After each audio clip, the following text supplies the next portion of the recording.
Kita nggak mau buka mata nih. Banyak teman-teman kita sekarang, bahkan di UIN, yang banyak orang-orang liberal sekarang banyak menulis disertasi. Ada beberapa disertasi judulnya, bahayanya Syiah terhadap NKRI.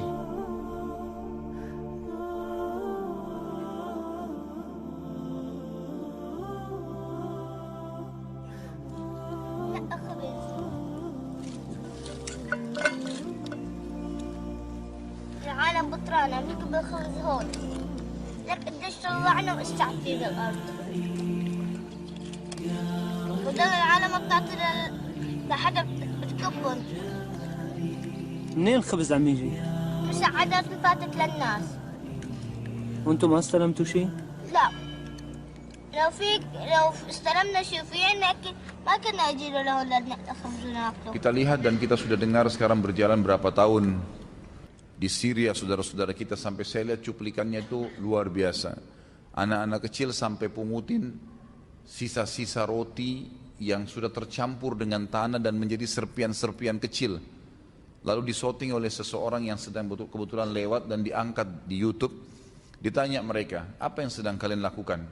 Mereka bilang, anak kecil ini kami sedang makan. Jadi sambil dia ngobrol, dia tidak melihat ke arah kamera. Mereka berdua, adik kakak perempuan dan laki-laki itu memilah-milah dari tanah serpian-serpian roti kecil. Ada yang mereka langsung masukkan ke dalam mulut mereka karena sudah berhari-hari nggak makan. Dan di sana ada Bashar, semoga Allah ya menyelesaikan urusan dia di muka bumi ini. Dia telah membunuh sampai hari ini 230.000 orang dari ahli sunnah. Siapa Bashar? Adalah orang Syiah, orang-orang yang menganut faham Syiah.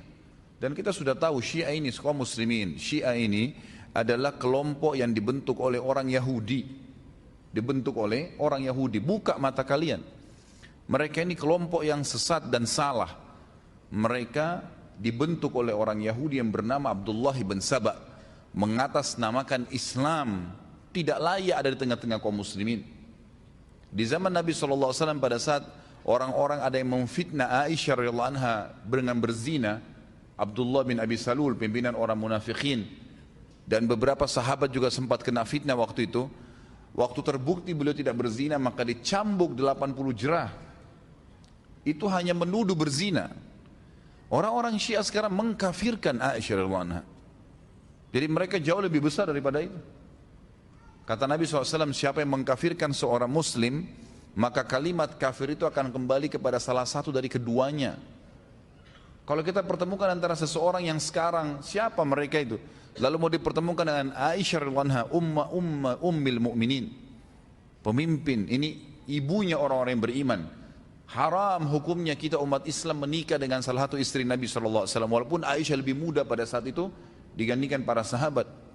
Tidak boleh, ummul mu'minin. Mereka mengatakan Aisyah kafir. Berarti Nabi SAW salah pilih istri dong, milih orang kafir.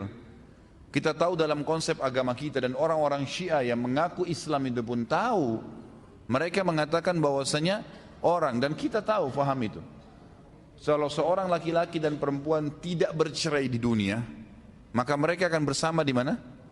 Di akhirat. Sampai meninggal Nabi SAW, Aisyah radhiyallahu anha tetap di bawah naungan Nabi SAW. Artinya jelas Aisyah akan bersama dengan Nabi SAW di surga. Belum lagi hadis Nabi SAW, tentu mereka tidak akui hadis-hadis ini karena sahabat dikafirkan oleh mereka.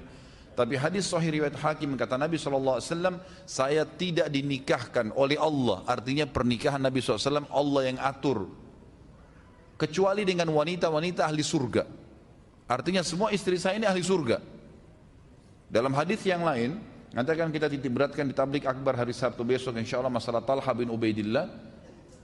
Beliau dapat pujian dari Nabi SAW karena Nabi SAW berkata kepada para istri dalam hadis Bukhari, sungguh orang yang terbaik dari umat ini adalah orang-orang yang menaungi dan memperhatikan kalian, ditunjuk istri-istri beliau, setelah saya meninggal nanti.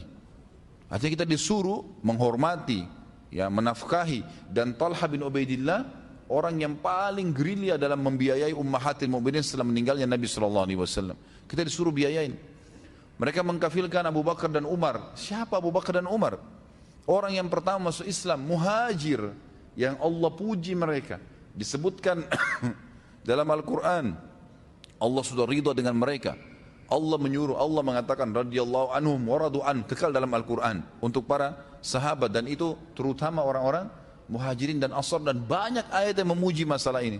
Pimpinan mereka, seluruh sahabat sepakat kalau ada Abu Bakar dan Umar bersama Nabi SAW, mereka tidak berani berbicara. Mereka menunggu kedua orang ini berbicara. Dan anda kalau ikut tabligh akbar kita yang lalu tentang Abu Bakar, tentang Umar, bagaimana fadilahnya disebutkan dengan banyak, mungkin ratusan hadis Nabi SAW tentang fadilah mereka. Dan yang paling penting secara jenjang sosial, mereka adalah mertua Nabi SAW.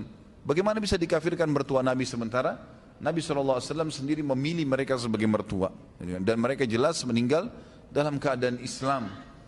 Subhanallah, berkedok Islam ini lalu masuk di tengah-tengah jasadnya kaum muslimin, ini berbahaya. Kalau orang Yahudi dan Nasrani jelas-jelas kafir, kita tahu mereka kafir, siap aja kita hadapin. Ini masalahnya orang-orang Syiah ini ngaku nggak Islam, ngaku Muslim, tapi ngatakan Quran kurang, harus direvisi, ada 49 juz, si fulan kafir, si fulan kafir, si fulan laknat. Apain?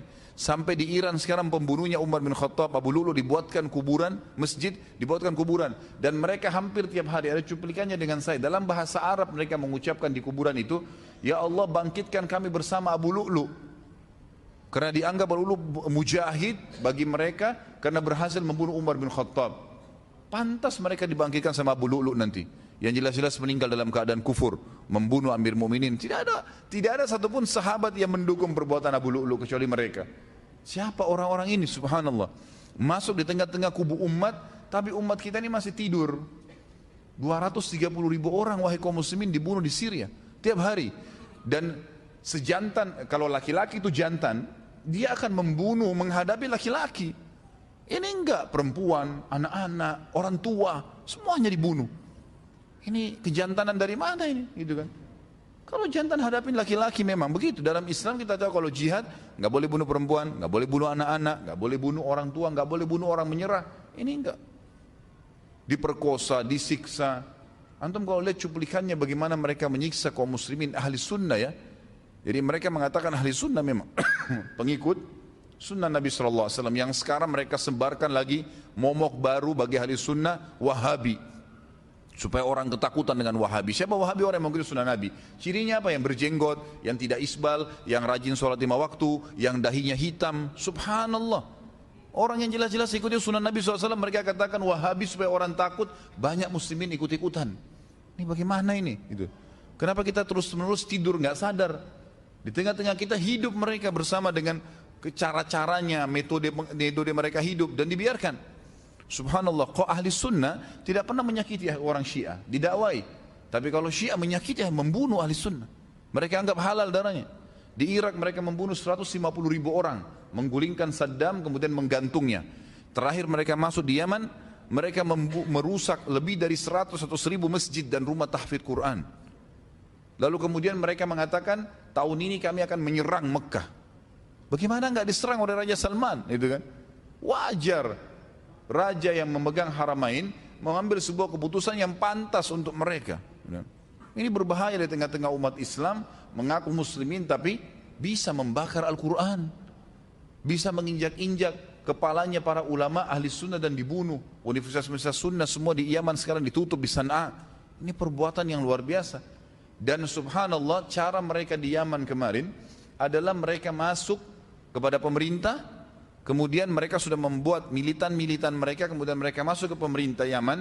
Kemudian mereka mengatakan, tuh kelompok-kelompok Wahabi itu, maksudnya ahli sunnah, itu orang-orang yang membuat kekacauan, teroris, tangkapin mereka. Berhasil dengan lobby-lobbyan mereka, bantuan dana, dengan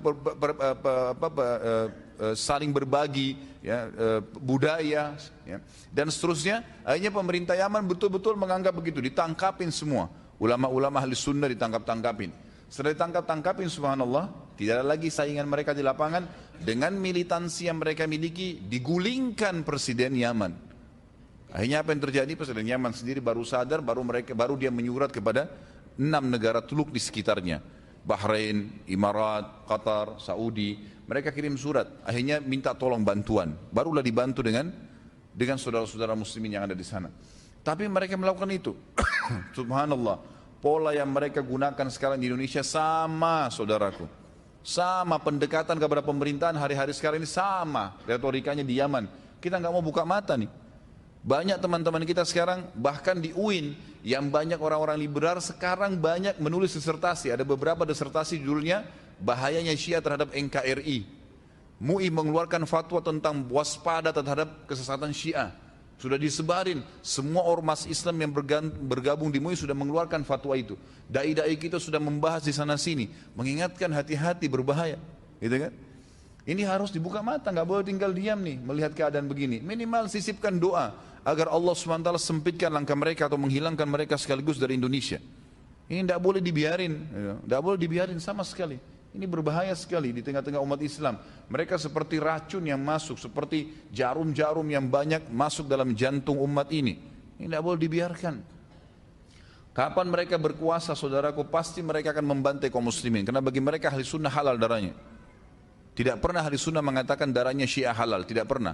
Kalau mereka tidak buat kerusakan, tidak pernah dipermasalahkan. Selama ini bertahun-tahun mereka masuk haji, mengatasnamakan Islam, diizinkan oleh kerajaan Saudi. Kecuali kalau mereka buat makar, baru kemudian ditangkapin. Kalau enggak dibiarkan, gitu kan? Karena masih membawa simbol Islam. Tapi kalau mereka berkuasa mustahil. Depan mata kita 3 negara sekaligus. Syria 230.000 orang. Yaman, Irak 150.000 orang. Sekarang di Yaman itu tidak tahu terhitung puluhan ribu orang sudah dibunuh, gitu kan? Begitu, jadi mereka menganggap halal. Mereka menganggap halal. Ini berbahaya sekali. Sekarang ini sudah masuk ratusan ribu jumlahnya, bukan 1.000-2.000, ratusan ribu pengungsi dari Iran. Alasannya mengungsi. Kenapa? Katanya negaranya makmur. Ngapain mengungsi di Indonesia? Dan beberapa teman-teman kita coba mengikuti, ternyata itu adalah militansi, ya. Mereka memiliki keterampilan militer yang masuk. Untuk apa masuk ratusan ribu di Indonesia? Ini nggak boleh dibiarin ini, gitu kan? Nggak boleh dibiarin, ini berbahaya sekali. Hanya nanti terjadi hal-hal yang tidak diinginkan dan itu berbahaya.